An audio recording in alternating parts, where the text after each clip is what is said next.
جنگ خندق 5 ہجری کی تمام لڑائیوں میں یہ جنگ سب سے زیادہ مشہور اور فیصلہ کن جنگ ہے، چونکہ دشمنوں سے حفاظت کے لیے شہر مدینہ کے گرد خندق کھودی گئی تھی، اس لیے یہ لڑائی جنگ خندق کہلاتی ہے۔ اور چونکہ تمام کفار عرب نے متحد ہو کر اسلام کے خلاف یہ جنگ کی تھی، اس لیے اس لڑائی کا دوسرا نام جنگ احزاب یعنی تمام جماعتوں کی متحدہ جنگ ہے۔ قرآن مجید میں اس لڑائی کا تذکرہ اسی نام کے ساتھ آیا ہے۔ میثاق مدینہ کی خلاف ورزی کی وجہ سے قبیلہ بنو نذیر کے یہودی جب مدینہ سے نکال دیے گئے تو ان میں سے یہودیوں کے چند روسا خیبر میں جا کر آباد ہو گئے، اور خیبر کے یہودیوں نے ان لوگوں کا اتنا اعزاز و اکرام کیا کہ سلام بن مستقم کو اپنا سردار مان لیا۔ یہ لوگ چونکہ مسلمانوں کے خلاف غیظ و غضب میں بھرے ہوئے تھے اور انتقام کی آگ ان کے سینوں میں دہک رہی تھی، اس لیے ان لوگوں نے مدینہ پر ایک زبردست حملہ کی اسکیم بنائی۔ چنانچہ یہ تینوں اس مقصد کے پیش نظر مکہ گئے اور کفار قریش سے مل کر یہ کہا، اگر تم لوگ ہمارا ساتھ دو تو ہم لوگ مسلمانوں کو صفحہ ہستی سے نیست و نابود کر سکتے ہیں۔ کفار قریش تو اس کے بھوکے ہی تھے، فوراً ہی ان لوگوں نے یہودیوں کی ہاں میں ہاں ملا دی۔ کفار قریش سے ساز باز کر لینے کے بعد ان تینوں یہودیوں نے قبیلہ بنو عطفان کا رخ کیا اور خیبر کی آدھی آمدنی دینے کا لالچ دے کر ان لوگوں کو بھی مسلمانوں کے خلاف جنگ کرنے کے لیے آمادہ کر لیا۔ پھر بنو عطفان نے اپنے حلیف بنو اسد کو بھی جنگ کے لیے تیار کر لیا۔ ادھر یہودیوں نے اپنے حلیف قبیلہ بنو اسد کو بھی اپنا ہم نوا بنا لیا، اور کفار قریش نے اپنی رشتہ داریوں کی بنا پر قبیلہ بنو سلیم کو بھی اپنے ساتھ ملا لیا۔ غرض اسی طرح تمام قبائل عرب کے کفار نے مل کر ایک لشکر جرار تیار کر لیا جس کی تعداد 10,000 تھی، اور ابو سفیان اس پورے لشکر کا سپہ سالار بن گیا۔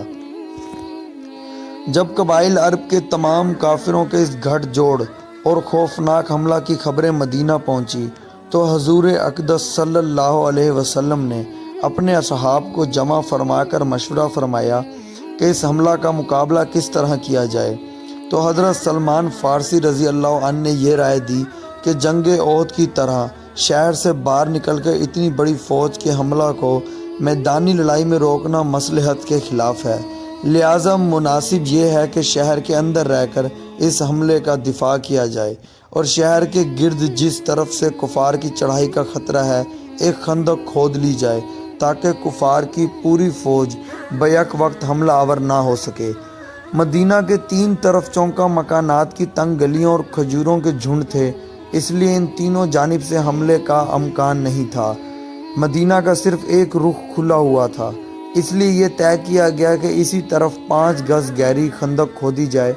چنانچہ 8 ذی القعدہ کو حضور اکرم صلی اللہ علیہ وسلم 3,000 صحابہ کرام رضی اللہ تعالیٰ کو ساتھ لے کر خندق کھودنے میں مصروف ہو گئے۔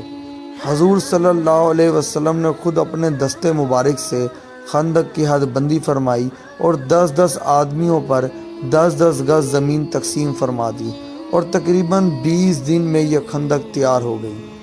حضرت انس رضی اللہ عنہ کا بیان ہے کہ حضور اکرم صلی اللہ علیہ وسلم خندق کے پاس تشریف لائے، اور جب یہ دیکھا کہ انصار و مہاجرین کڑکڑاتے ہوئے جاڑے کے موسم میں صبح کے وقت کئی فاقوں کے باوجود جوش و خروش کے ساتھ خندق کھودنے میں مشغول ہیں، تو انتہائی موثر ہو کر آپ نے یہ رجز پڑھنا شروع کر دیا کہ اے اللہ،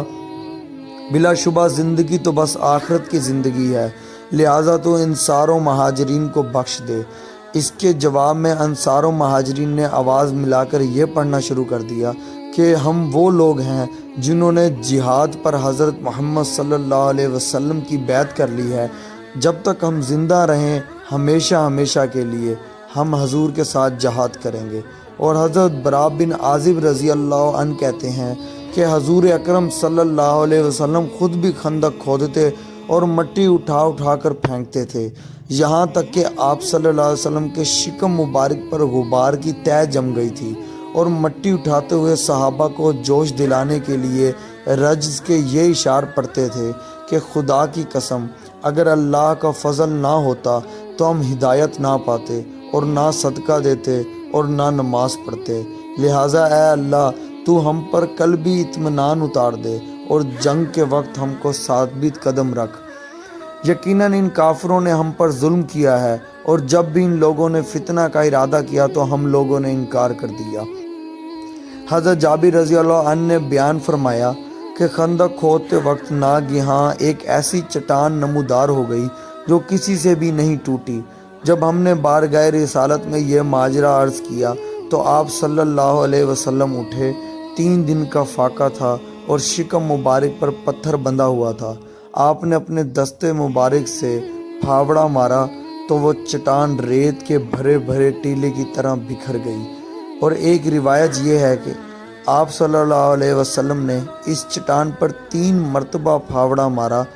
ہر ضرب پر اس میں سے ایک روشنی نکلتی تھی، اور اس روشنی میں آپ نے شام و ایران اور یمن کے شہروں کو دیکھ لیا اور ان تینوں ملکوں کے فتح ہونے کی صحابہ کرام رضی اللہ عنہ کو بشارت دی۔ حضرت جابر رضی اللہ عنہ کہتے ہیں کہ فاقوں سے شکم اقدس پر پتھر بندھا ہوا دیکھ کر میرا دل بھر آیا، چنانچہ میں حضور اکرم صلی اللہ علیہ وسلم سے اجازت لے کر اپنے گھر آیا اور بیوی سے کہا کہ میں نے نبی اکرم صلی اللہ علیہ وسلم کو اس قدر شدید بھوک کی حالت میں دیکھا ہے کہ مجھ کو صبر کی تاب نہیں رہی، کیا گھر میں کچھ کھانا ہے؟ تو بیوی نے کہا کہ گھر میں ایک سا جو کے سوا کچھ بھی نہیں ہے۔ میں نے کہا تم جلدی سے اس جو کو پیس کر گوندھ لو، اور اپنے گھر کا پلا ہوا ایک بکری کا بچہ میں نے ذبح کر کے اس کی بوٹیاں بنا دی، اور بیوی سے کہا کہ جلدی سے تم گوشت روٹی تیار کر لو، میں حضور اکرم صلی اللہ علیہ وسلم کو بلا کر لاتا ہوں۔ چلتے وقت بیوی نے کہا کہ دیکھنا صرف حضور صلی اللہ علیہ وسلم اور چند ہی اصحاب کو ساتھ میں لانا، کھانا کم ہی ہے، کہیں مجھے رسوا مت کر دینا۔ حضرت جابر رضی اللہ عنہ نے خندق پر آ کے چپکے سے عرض کیا کہ یا رسول اللہ، ایک سا آٹے کی روٹیاں اور ایک بکری کے بچے کا گوشت میں نے گھر میں تیار کروایا ہے، لہٰذا آپ صلی اللہ علیہ وسلم اور صرف چند اشخاص کے ساتھ چل کر تناول فرما لیں۔ یہ سن کر حضور صلی اللہ علیہ وسلم نے فرمایا کہ اے خندق والو، جابر نے دعوت عام دی ہے، لہٰذا سب لوگ ان کے گھر پر چل کر کھانا کھا لیں۔ پھر مجھ سے فرمایا کہ جب تک میں نہ آ جاؤں روٹی مت پکوانا۔ چنانچہ جب حضور صلی اللہ علیہ وسلم تشریف لائے تو گوندے ہوئے آٹے میں اپنا لعاب دہن ڈال کر برکت کی دعا فرمائی، اور گوشت کی ہانڈی میں بھی اپنا لعاب دہن ڈال دیا۔ پھر روٹی پکانے کا حکم دیا اور یہ فرمایا کہ ہانڈی چولہے سے نہ اتاری جائے۔ پھر روٹی پکنی شروع ہوئی اور ہانڈی میں سے حضرت جابر رضی اللہ عنہ کی بیوی نے گوشت نکال کر دینا شروع کیا۔ 1000 آدمیوں نے آسودہ ہو کر کھانا کھا لیا، مگر گوندا ہوا آٹا جتنا پہلے تھا اتنا ہی رہ گیا، اور ہانڈی چولہے پر بس ستور جوش مارتی رہی۔